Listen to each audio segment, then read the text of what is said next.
Hello! It's with a great joy that I will read the first chapter, the first lesson of this wonderful book. Today we are Saturday, the 19th day of December 2015. It's a big trip, spiritual trip. This book, you will live this experience with me if you wish, and with the exercises that you will be able to do in your private life. Okay, if you want more information, you have my website about that, everyoneweb.fr/thewayofmastery, or my main website, The Divine Sky. It's bilingual with French part, English part, so the address is lecielDivin.wix.com/thedivinesky. The address is on the text, in the text below the video. Okay. I'm not bilingual. I will make some little errors in pronunciation, in reading. Excuse me. But I think it's better to do some little mistakes and do something spiritual than do not do this thing because we do some errors in some places. Okay. Lesson 1. The way that calls you home. Now we begin. Beloved friends, I come forth to abide with you where you believe yourself to be. I come not for myself, but for you. I come not to teach you, but to love you, until you choose from the depth within your own being to set aside every illusion you have ever given credence to, and to remember the truth which alone is true. For indeed, in that hour, there is a transcendence of all that knows limitation. There is a transcendence of all that knows coming and going, birth and death. There is but the mind of Christ within which each of us, as a spark of divine light, as a sunbeam to the sun, rests eternally in perfect communion and communication always. The great secret is the state of your reality. In each and every moment you abide in perfect communion with the whole of creation, since all things are but temporary modifications of the one fundamental energy that I have chosen to call the Christ mind, the offspring of the Father. Beloved friends, I come to where you choose to be, and if you would choose to open that place within the heart and within the mind in which you can communicate with me directly, I will meet you there as well. What is important then, by way of beginning, is to consider this simple fact. Your experience is always the effect of where you choose to focus the attention of your consciousness, itself being unlimited forever, embracing all the many dimensions of creation. You abide in that which embraces all things in all ways and at all times. In truth, you do not know separation, birth or death, gain or loss. As you focus your attention on reading these words, recognize how you, as an infinite being, have deliberately chosen to participate in a form of experience. You will read words that carry certain meanings for each of you, and you each will color that meaning according to the perceptions that you have chosen to place value upon. Does this mean that some are ahead and some behind? It only seems that way. In reality, each of you is equal. Each of you chooses from your infinite freedom to attract to yourself certain vibrational frequencies certain forms of or qualities of experience. That freedom is what you abide in always, from before the foundations of this world and long after this world ceases to be. In each and every moment, you cannot be a victim of what you see, and nothing is outside of you. What you experience, you have directly and deliberately called to yourself. If you hold the thought, I do not like what I have called to myself, that is perfectly fine, for you have called to yourself the experience of being in judgment of yourself.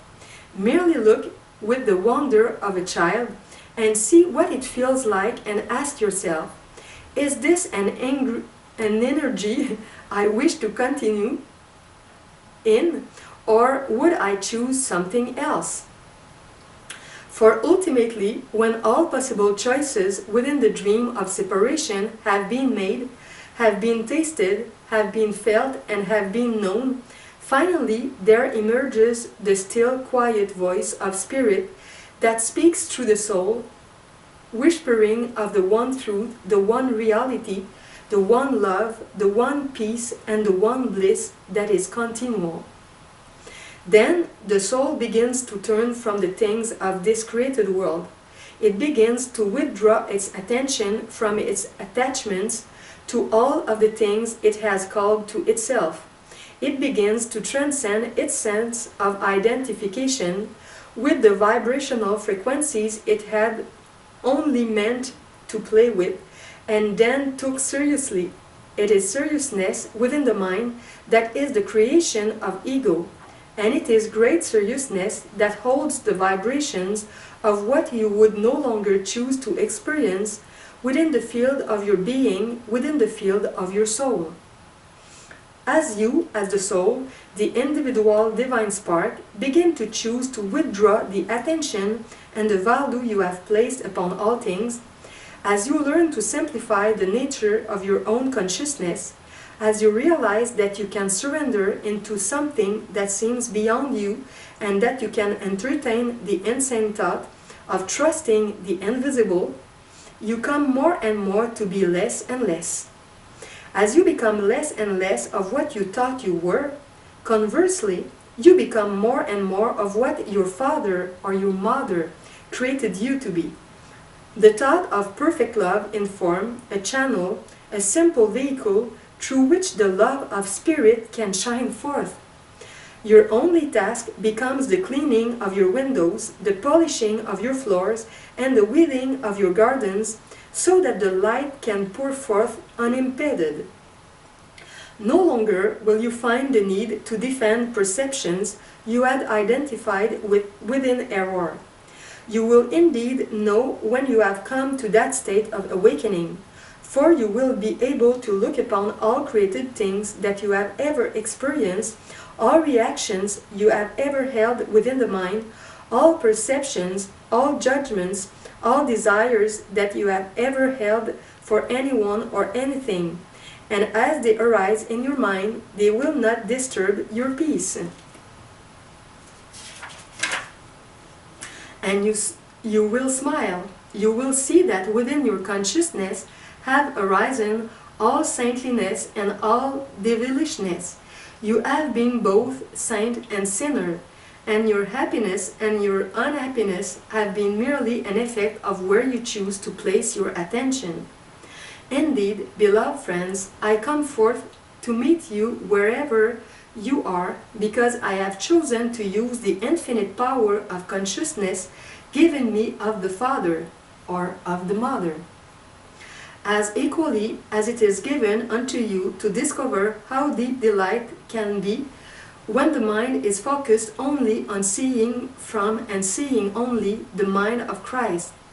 I have therefore called to myself all multitude of experiences, even when I walked upon your beloved earth as a man, to challenge myself, to test myself, to condition myself to rise above, to transcend all possible experiences that could distract me from the remembrance of who I am.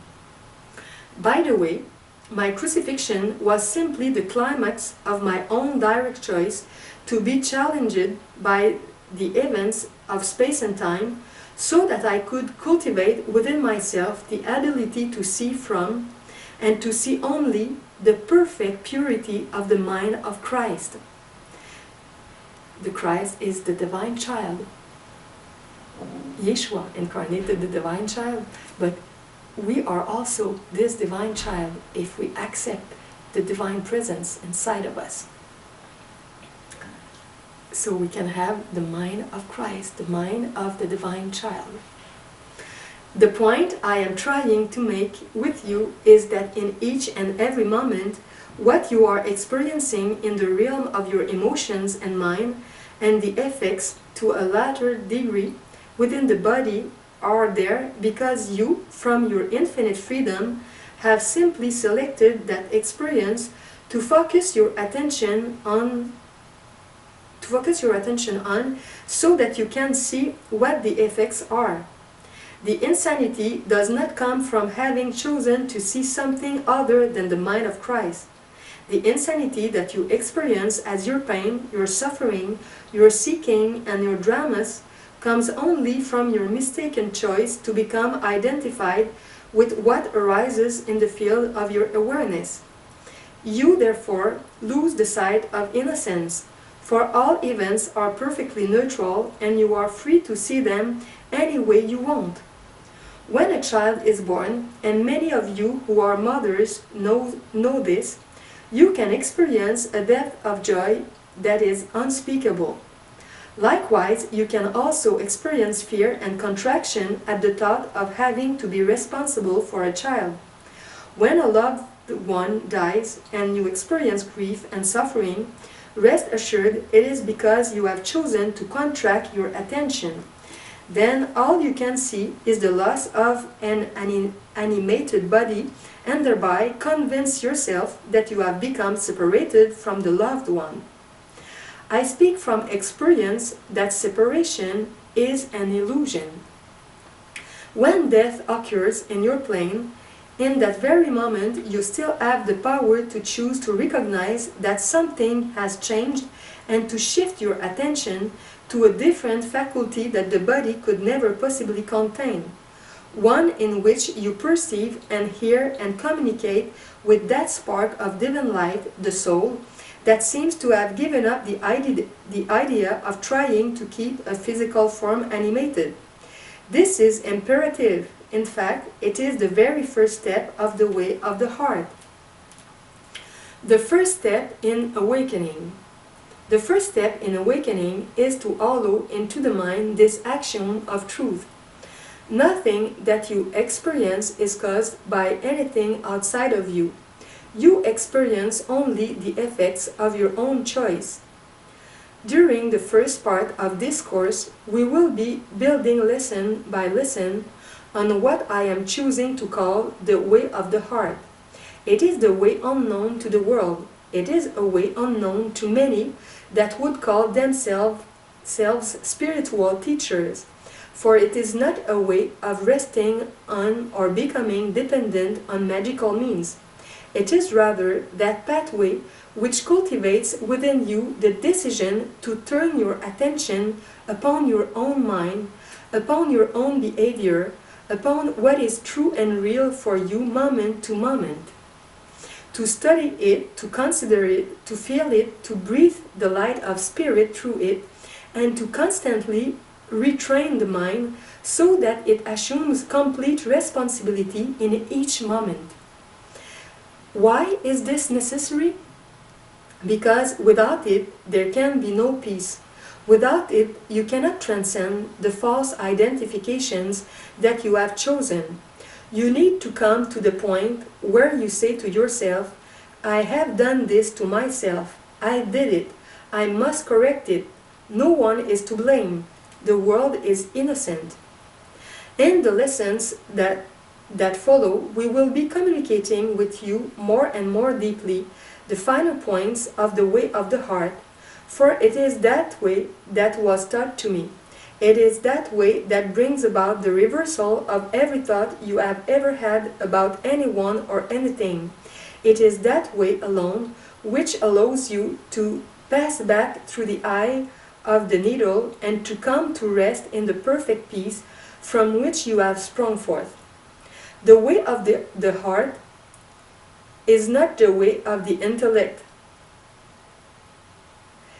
For indeed, that aspect of the mind was never designed to be your master.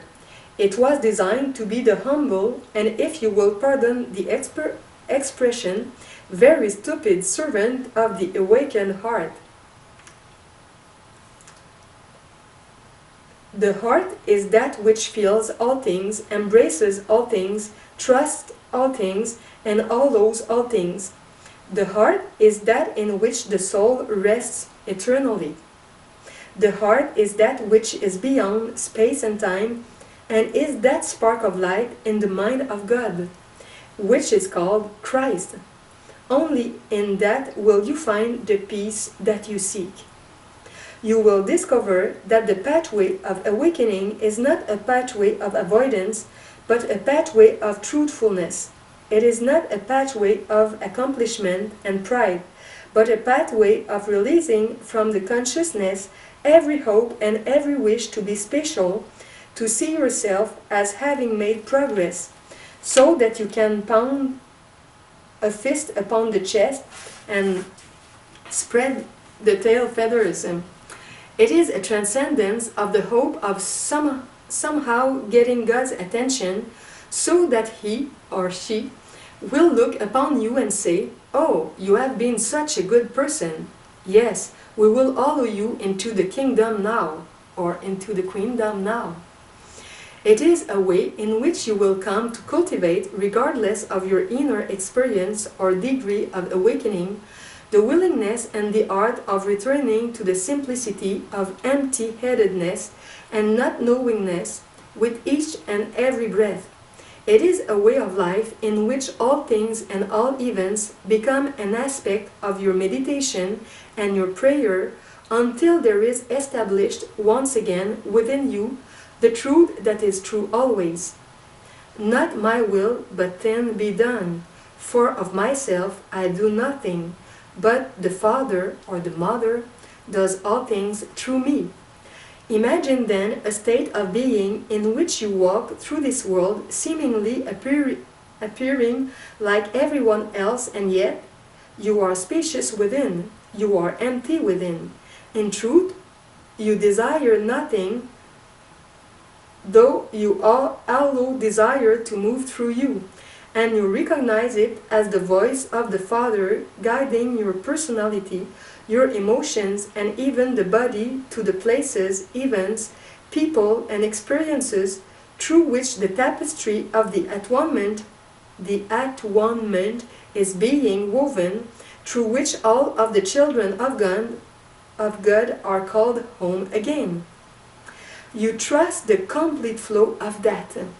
Whether you are asked to give a speech in front of 10,000 people, or you are asked to tell a friend the truth of your feelings, or whether or not you are asked to sweep the streets and live penniless. For in truth, that mind that trusts the source of its creation allows all things, trusts all things, embraces all things, and transcends all things. Rest assured, whenever you feel frustration and anxiety, it is because you have decided not to trust the truth, and the truth is simply this: only God's plan for salvation can work for you. Your way must always fail, for your way begins with the illusory and insane assumption that you are a separate being from the mind of God, and must therefore direct your own course. For if you are sick and diseased and not at peace, why would you decide that you know how to create peace? It requires great humility to accept the first step of the path.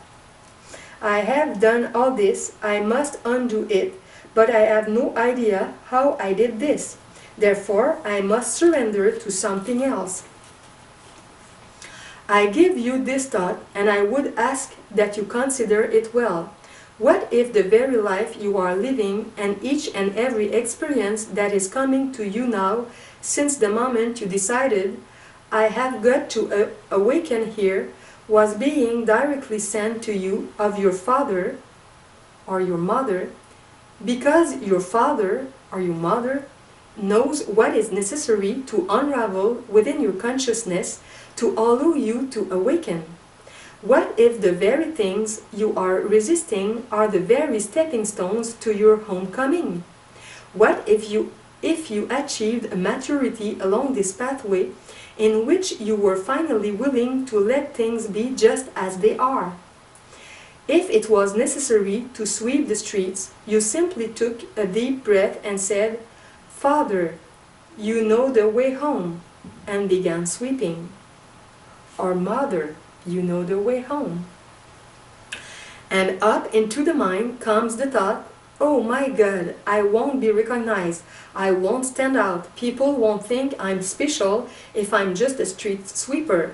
Yet you recognize, no wonder my father wants, or my mother wants me to do this.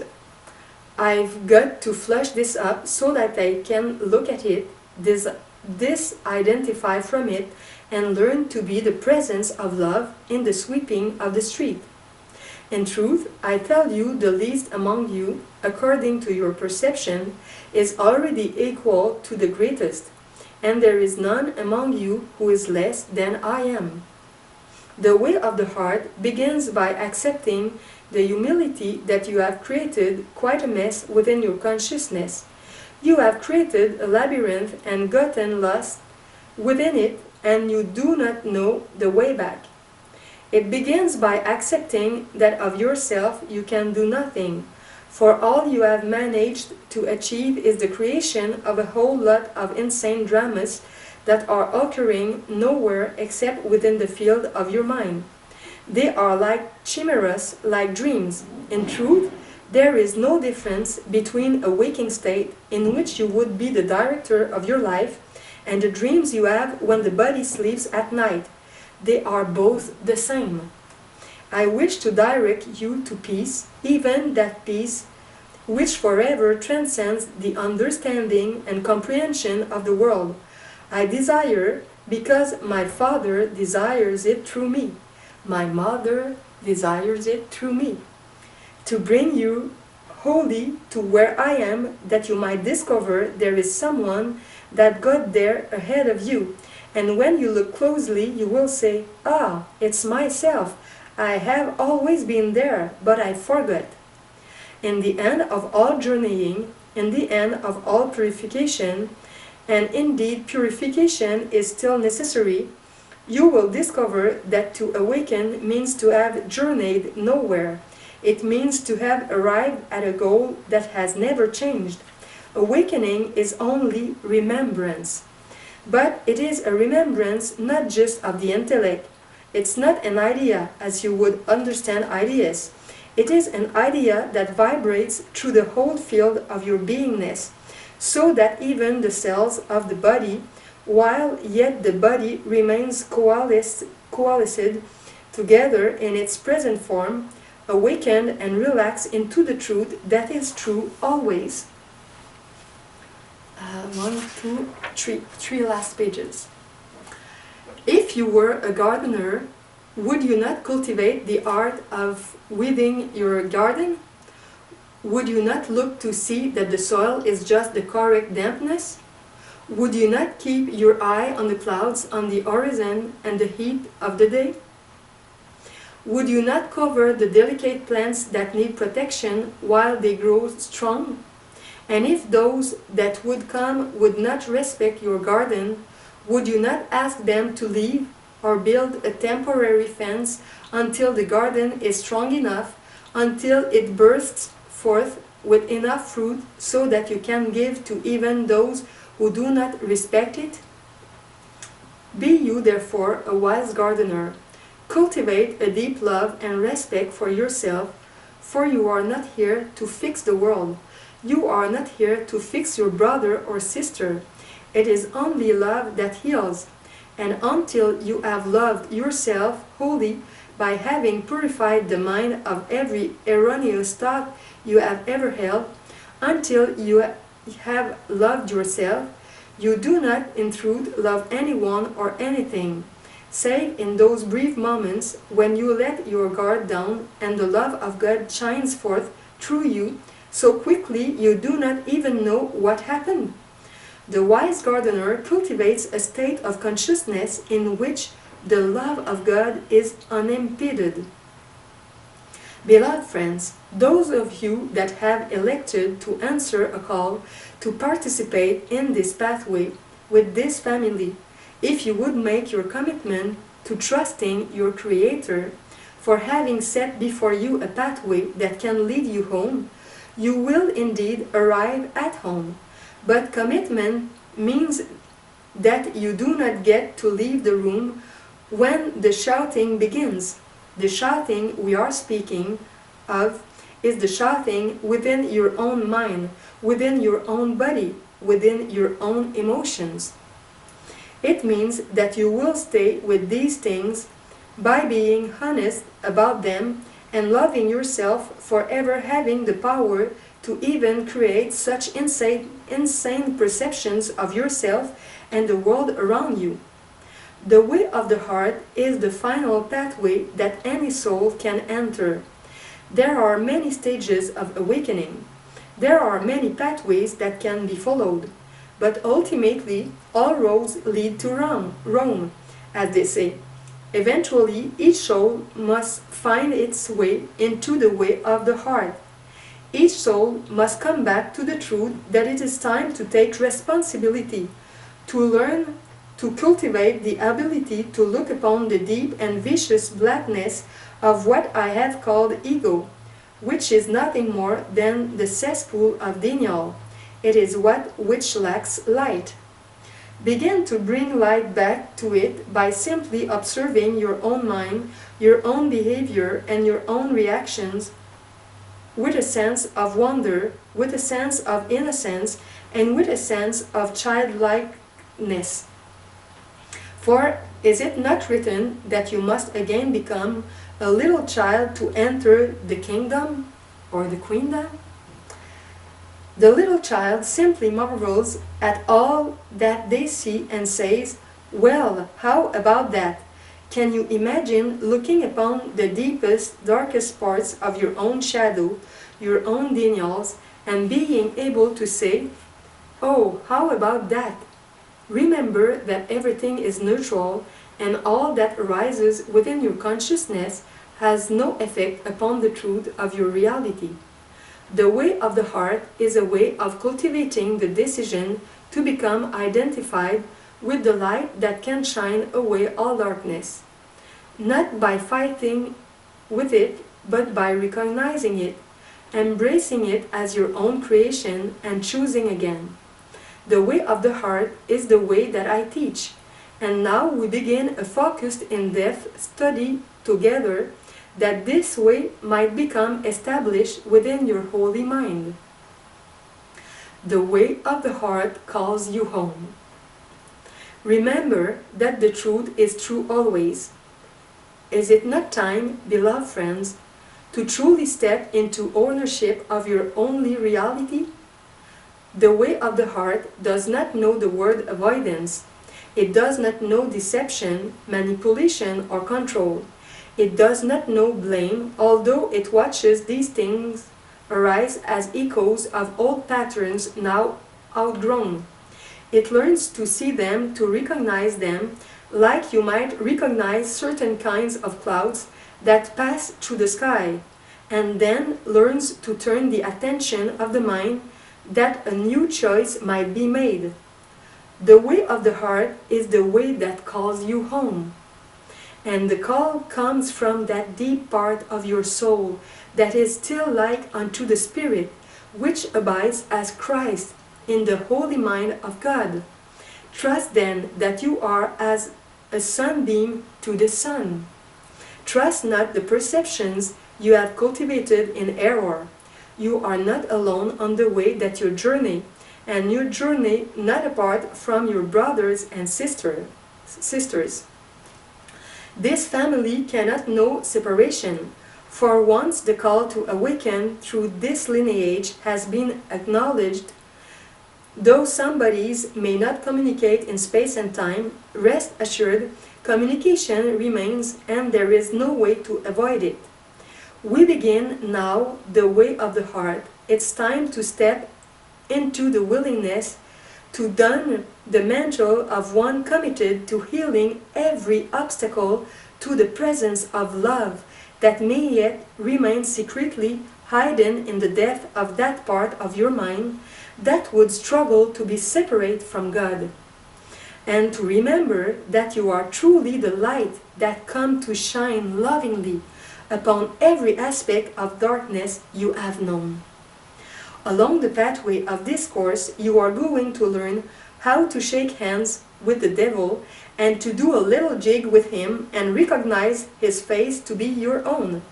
When you can dance with the darkness that you have created, that darkness is transformed into an angel, and light abides with light. We will be giving you certain meditations and certain energetic practices to help cultivate within you a quality of feeling that will allow you to recognize energies that do not serve you. These will be given in a way that transcends what your mind may choose to think of these energies. Last page. So that you learn more and more to lead with the body, to lead with your feeling nature, not your intellect.